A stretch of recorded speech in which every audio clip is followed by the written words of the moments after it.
Greetings, fellow rebels. It's a dark and stormy day here. Not the best day to be talking to you, but here we are. We are between, at the time of this recording, we are between a lunar eclipse and a solar eclipse. We're still close enough to the lunar eclipse to be feeling the effect. And for people who are more closely aligned with celestial energies, as opposed to the earthly primal energies, it's a difficult time. You see, the thing about eclipses, they purge our world. They tend to dismantle things, to take things apart, the weak links. And those of us who are all about championing the underdog and helping those who are struggling, we often have to batten down during an eclipse time in order to keep that which we are trying to protect from being torn away and demolished. This can be work situations, relationships, environments, or the health of people we care about. All of these things can be affected by an eclipse. It depends on the type of eclipse, however. Different eclipses, different celestial energies will apply to different areas of our life, to different areas of our world. Whether it's politics and religion, or health, or, as I said before, the ecosystem. It just depends on what the focus of that particular eclipse is. Now, lunar eclipses prepare the way for the solar eclipse. They tend to be not as powerful or not as damaging as a solar eclipse is, but they will soften up the ground.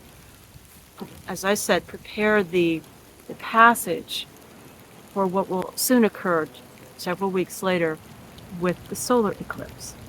Lunar eclipses, you see a lot of their effect on movement and speaking and emotions, relationships, all things that are tidal, all things that tend to go with the moon. With the solar eclipses, you tend to see that at the very root of our survival. As the sun, the emanations from the sun are the root of our survival. They are the primacy. They are what keeps life in the world, keeps us in the world. So we're feeling it now. Now, if you want to help weather eclipses, for one thing, don't plan anything that's stressful during an eclipse or very challenging during an eclipse. Just take it easy. Take a vacation. But there is another method that you can use with eclipses, and that is you need to prepare a space to put the energy of the eclipse. And when the eclipse comes through, you assign it that space. You put the energy of it there. If you give it a space, it won't choose its own space to occupy. It's rather like the myth of the wedding where they didn't invite the goddess of discord, Eris, because they didn't want discord at the wedding. The problem is you can't put Eris in the corner unless you prepared a nice corner for her.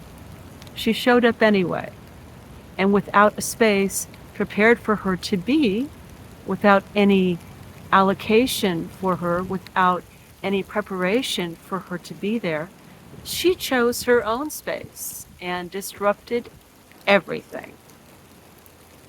So, for the eclipse, you prepare some measure of a space for those energies to be assigned.